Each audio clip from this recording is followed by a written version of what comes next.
Welcome to another video. On October 17, 1997, a phone call would forever transform the peaceful community of Oakage, nestled in the Oregon interior. Sheriff Thomas Wilkins received this anonymous tip from a neighbor who chose to remain unidentified, I have carried this burden for peculiar years. noises The emanating truth from a must be secluded told. property belonging to the Blackwood family. Settlers who had inhabited that mountainous region since the mid-1800s. Something isn't right in that barn. Nobody ever seems to enter or exit, yet during nighttime hours, I occasionally hear screaming. Those aren't animal sounds, revealed the preserved call recording archived in the Lane County police records. When authorities finally reached Blackwood Farm, positioned roughly 40 kilometers from Oakage's downtown, the reality they encountered exceeded all expectations. Concealed behind thick vegetation and enclosed by barbed wire fencing, standing nearly 3 meters tall, stood a weathered red barn. From a distance, it appeared ordinary enough, yet its sole entrance I have carried was this secured with burden for numerous years. locks, chains, The truth and must be padlocks. told.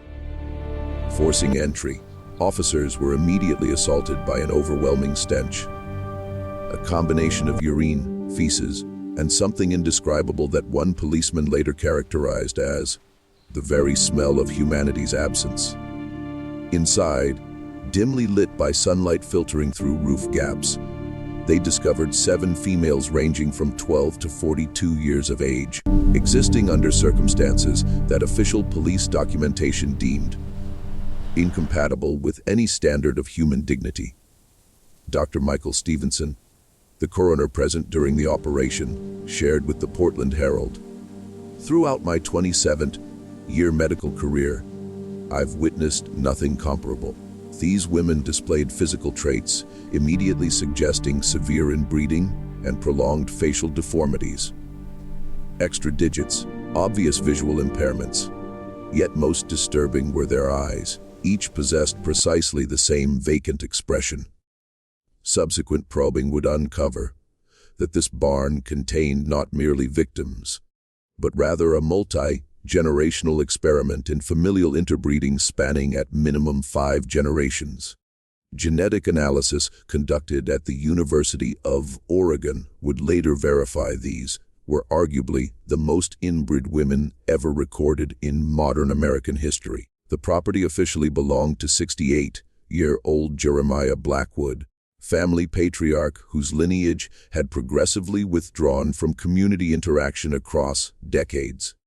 What originated as simple social detachment eventually evolved into one of the most horrifying accounts of maltreatment, seclusion, and purposeful genetic engineering ever documented. Initial investigation revealed that 4 of the 7 women were Jeremiah's biological daughters, while the remaining 3 resulted from unions between his own children and female offspring over subsequent years. Their consanguinity coefficient, later computed by University of Washington geneticists, approached 0.375, values seldom observed outside extremely remote communities. This represents neither ignorance nor accident, explained Dr. Eliza Montgomery, the forensic geneticist overseeing the case. Wu discovered comprehensive journals clearly demonstrating calculated intent to establish what they termed pure lineage.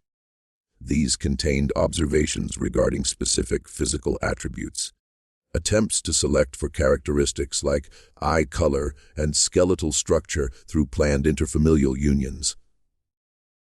The Blackwood incident not only shocked their small local community, but also reignited discussions surrounding rural seclusion, community oversight, and the boundaries of family privacy throughout America's remote regions.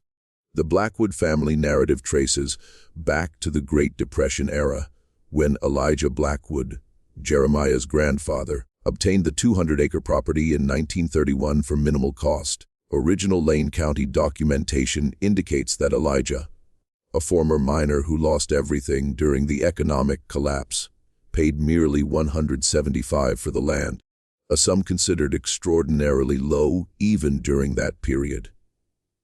Local historical archives suggest the price reflected the property's sinister reputation.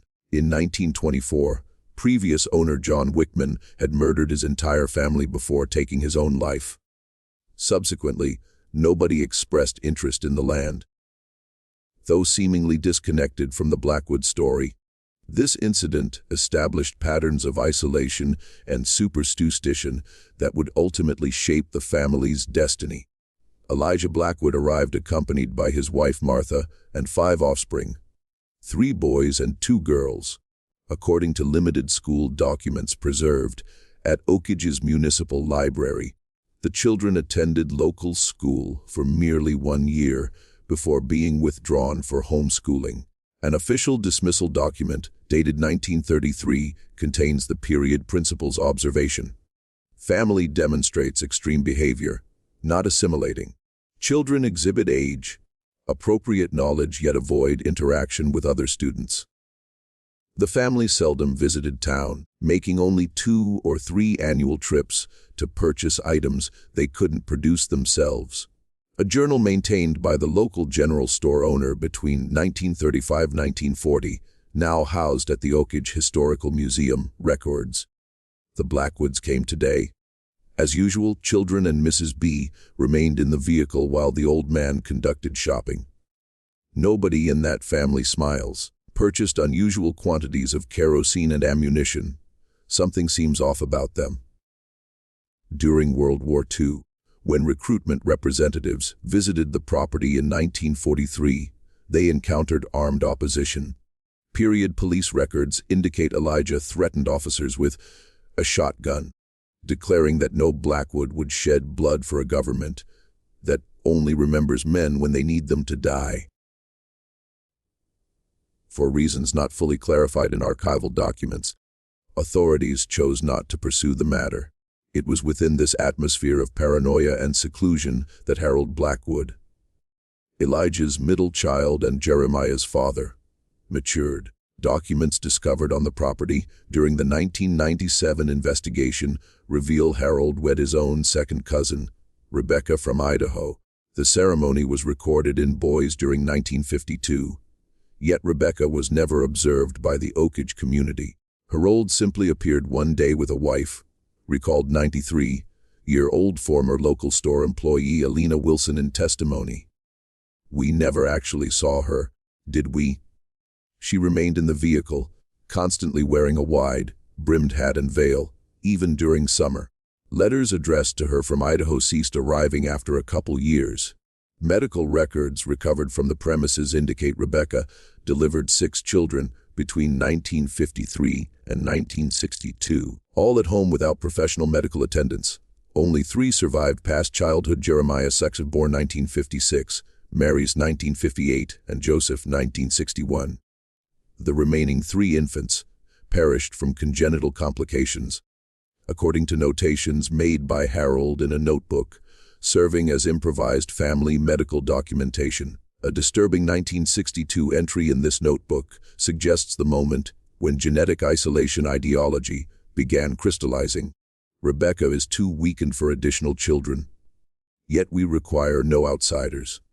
We possess our own pure blood, robust like steel when maintained without adulteration.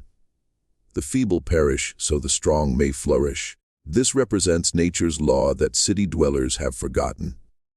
When Harold died in 1978 from a tractor accident, 22-year-old Jeremiah assumed control of the property and family. By then, tax records show the family had expanded the main residence and constructed 2 additional structures on the land. One being the barn that would become the horror's epicenter, discovered nearly 2 decades later. Family isolation intensified under Jeremiah's leadership. While his father maintained minimal town contact for essential purchases, Jeremiah reduced these interactions to virtually nothing. Agricultural supplies store documentation shows the last Blackwood purchase occurred in 1983, when Jeremiah acquired substantial quantities of seeds, tools, and construction materials sufficient to sustain extended complete seclusion. Most disturbing, as revealed through diaries seized in 1997, was the transition from simple social withdrawal to deliberate genetic purification project. Jeremiah, who apparently developed self-taught genetics interest through books found on the property, began systematically documenting family, physical characteristics, and planning interfamilial unions. External society contaminates the blood, he wrote in a 1985 entry. Each generation maintaining purity strengthens our essence. The weak will perish, the strong will prosper. Within 5 generations, we shall have created something unprecedented.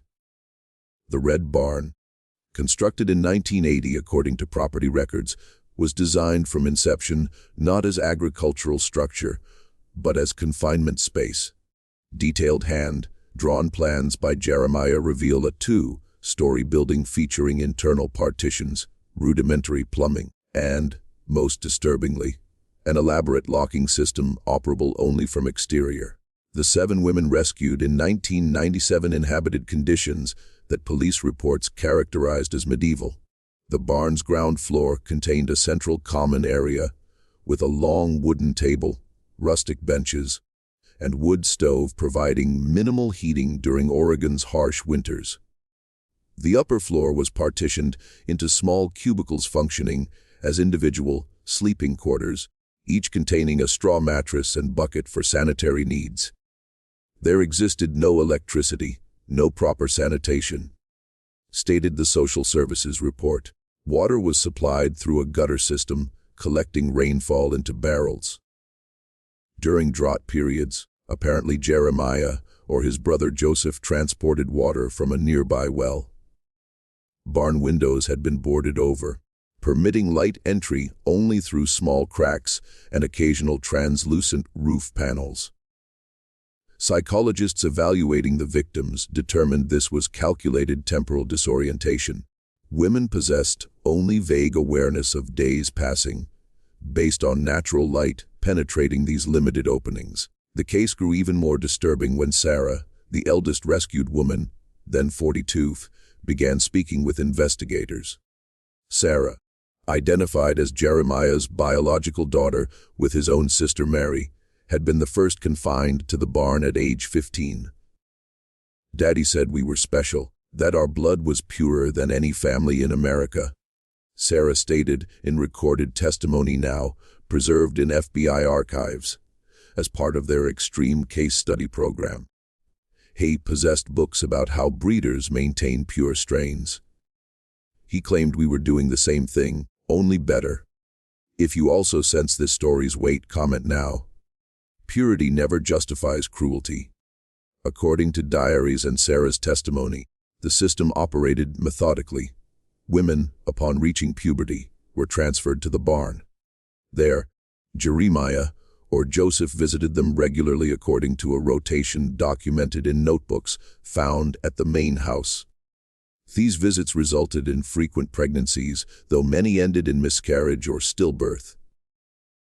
Weak infants failed to survive, and this was considered natural, even desirable, explained Dr. Robert Peterson, forensic psychiatrist assigned to the case. Male children who survived were eventually taken to the main house for training, while females remained in the barn with their mothers, perpetuating the cycle. Women's daily routine, as reconstructed by investigators, consisted primarily of labor sewing, simple food preparation, cleaning their confined space, and tending a small garden adjacent to the barn where they could spend brief, always monitored periods. This garden, ironically, provided their only beauty source. Several flower species had been planted among vegetables, creating surreal contrast with their existence's darkness. Improvised medical records maintained by Jeremiah and discovered during investigation revealed disturbing clinical detachment. Each woman possessed a file detailing physical characteristics, pregnancy history, and most disturbingly, reproductive value, classified on a 1 to 10 scale. Food provided to women was surprisingly nutritious, though monotonous, primarily property, cultivated vegetables, eggs, milk, and occasional meat. This wasn't a typical nutritional deprivation case. stated nutritionist Elizabeth Dawson in her report. Conversely, there existed almost obsessive concern with certain nutrients. We found homemade herbal supplements, apparently formulated to strengthen blood, as described in Jeremiah's notebooks. Communication with outside world was non-existent. Women had no radio, newspaper, or information access. Their knowledge was limited to what they learned from each other, and the few books permitted in the barn. Mainly practical manuals on agriculture, home medicine, and disturbingly, an altered Bible from which Jeremiah had removed numerous passages while adding his own texts. One of the most unsettling discoveries was Emma's notebooks. The second, oldest woman, then 37, had hidden beneath her mattress detailed drawings of what she imagined the outside world to be, based solely on older women's stories and scarce images from available books. Her depictions of modern cities resembled 19th-century illustrations, revealing profound informational isolation. They developed their own communication system, explained Dr. Linda Morris, linguist who analyzed post-rescue interactions. Not exactly a new language, but common words acquired specific meanings understood only among themselves.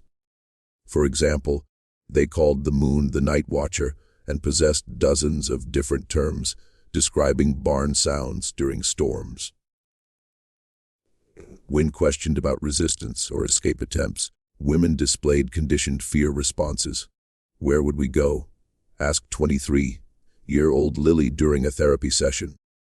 "Daddy said the outside world was full of radiation, that people were sick and deformed.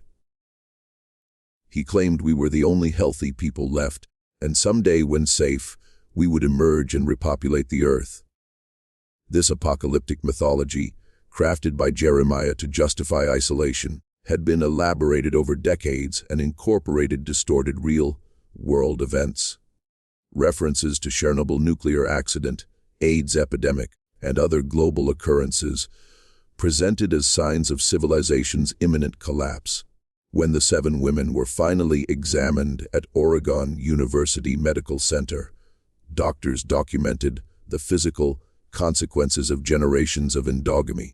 The medical report, later published anonymously in the American Journal of Medical Genetics, detailed numerous conditions rarely seen in such concentration. The observed anomaly pattern suggests severe consanguinity sustained across multiple generations, wrote Dr. James Richardson, the study's primary geneticist. We're observing expression of numerous rare recessive genes that would typically remain dormant in populations with greater genetic diversity.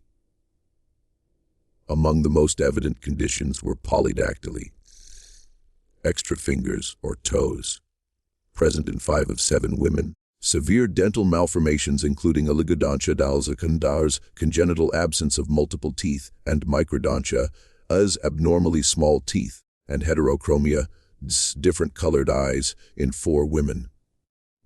A trait Jeremiah apparently valued and attempted to select for according to his diaries. More concerning were internal conditions. Imaging exams revealed cardiac malformations in all women, ranging from minor septal defects to more serious conditions such as tetralogy of Fallot present in 2. The most severe case involved 19-year-old Rose. The medical report stated, she presented a combination of conditions we would rarely observe together in a single patient. Craniosynostosis, premature skull bone fusion, resulting in severe facial deformity. Achondroplasia, a form of dwarfism, and severe immunological deficiency, rendering her extremely infection vulnerable. Remarkable that she survived to this age without medical intervention. One younger woman, 14-year-old April, had phenylketonuria, a rare metabolic disorder, improperly treated, resulting in irreversible neurological damage.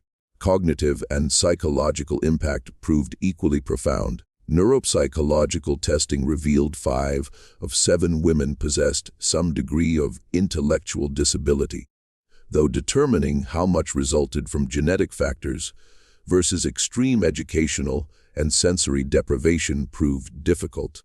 Sarah's case is particularly interesting, said neuropsychologist Dr. Patricia Winters. Despite extreme isolation conditions, she demonstrates above-average cognitive capacity. She taught herself to read using available books, then instructed others.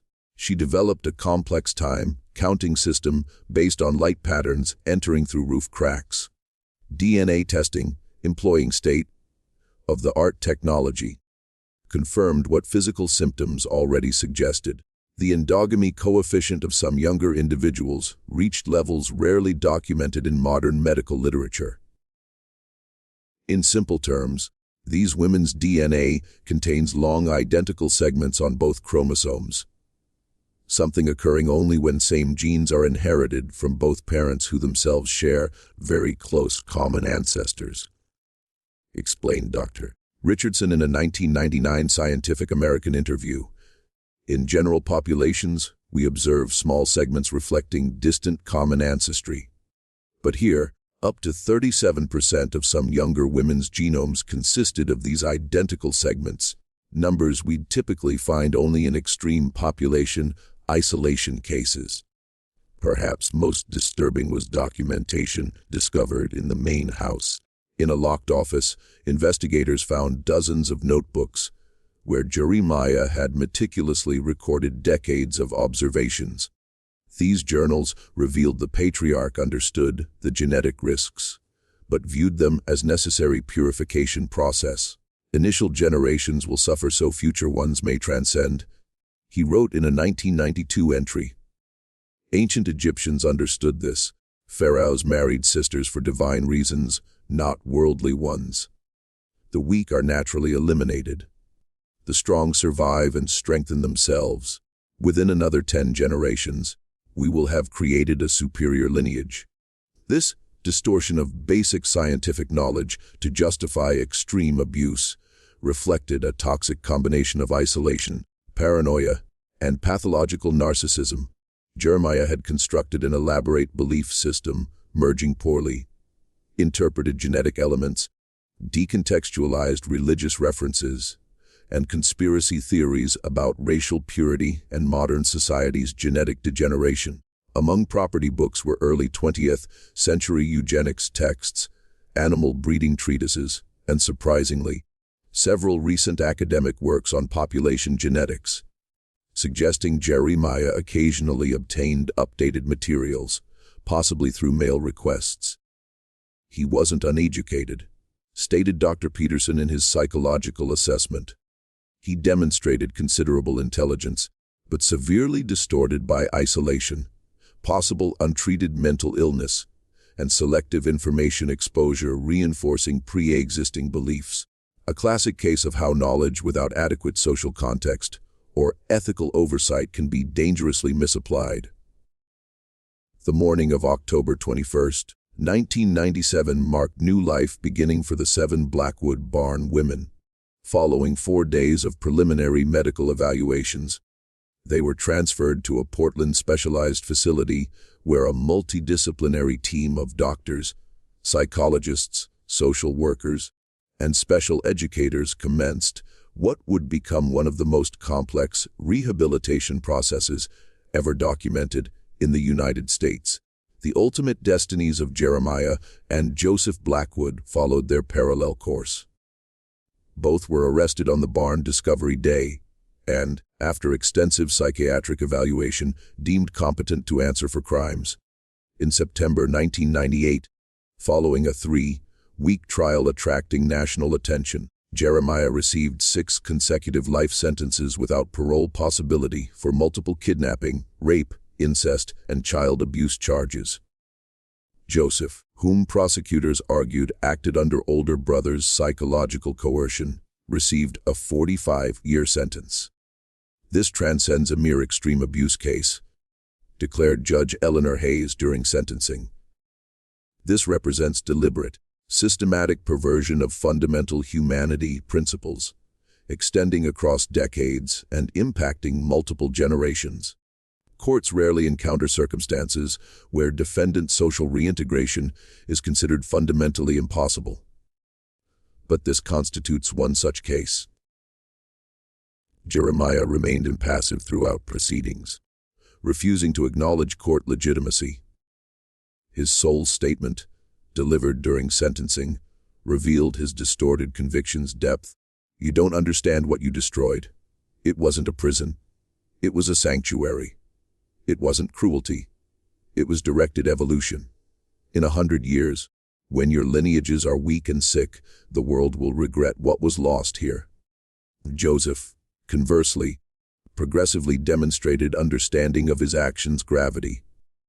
In a pre-sentence court letter, he wrote, "I grew up believing the world was as Jeremiah described. I never knew any other reality. This doesn't justify my actions, but perhaps explains how a human being can become complicit in something so horrible without fully recognizing its horror." For the 7 women, reintegration would prove lengthy and complex. The Special University of Oregon program, developed for them, later designated the Blackwood Protocol, became a model for extreme cases involving prolonged isolation victims. "We couldn't simply thrust them into the modern world," explained program coordinator Dr. Catherine Morris.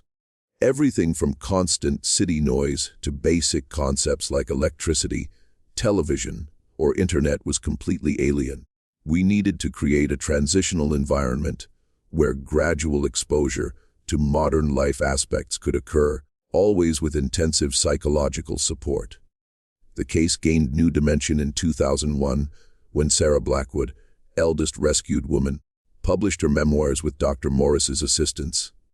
Born in Darkness, Memories of the Blackwood Barn became an instant bestseller and later inspired an award-winning HBO documentary. Royalties were placed in a fiduciary fund, supporting all survivors' ongoing treatment and education. "We aren't merely victims," Sarah wrote in her book's epilogue. "We're survivors, and now finally, we're individuals entitled to our own futures. The barn story has concluded, but our individual narratives are just beginning." The Blackwood case impact extended far beyond directly involved individuals. In 2003, the U.S. Congress approved the SARA law, establishing new protocols for monitoring homeschooled children in isolated rural areas. The legislation also created special funds for training rural community professionals to identify extreme family abuse indicators. Within the scientific community, anonymous medical data collected from Blackwood women, always with their informed consent, significantly contributed to understanding severe human consanguinity effects. A longitudinal study, still ongoing at the University of Washington, continues monitoring the case's genetic, medical, and psychological aspects, generating dozens of scientific publications that enhance treatments for various rare genetic conditions. In 2015, 18 years after rescue, the Blackwood property was finally demolished following state acquisition. Where the barn once stood, a small memorial was established, a simple bronze plaque inscribed, "To honor the human spirit's resilience in the face of extreme cruelty, to remember that isolation should never replace community vigilance." Of the 7 rescued women, 5 eventually managed to establish independent lives, though with varying continuous support requirements. Rose and April, most severely affected by genetic conditions, remained under specialized care. Sarah, the eldest, became a respected victims' rights activist and resilience symbol. During her 2010 National Conference on Child Abuse address, she offered powerful perspective. "People often inquire how I survived those barn years. Truthfully, I survived because I never knew alternatives existed. Now I understand there existed an entire world beyond those walls. My mission is ensuring no child ever grows up without knowing they're entitled to this world." The Blackwood case legacy remains a dark reminder of human isolation, extremes in the abuse possible when communities lose contact with their most isolated members. It also testifies to extraordinary human recovery and adaptation capacity, even following experiences challenging understanding limits. If you've watched this far, you genuinely appreciated this narrative. Comment, "I watched here," so I can connect with you and identify true channel followers. Don't forget to subscribe for more real cases like this. Like to support our investigative work and share this impactful story with those who appreciate documentaries revealing humanity's darkest realities.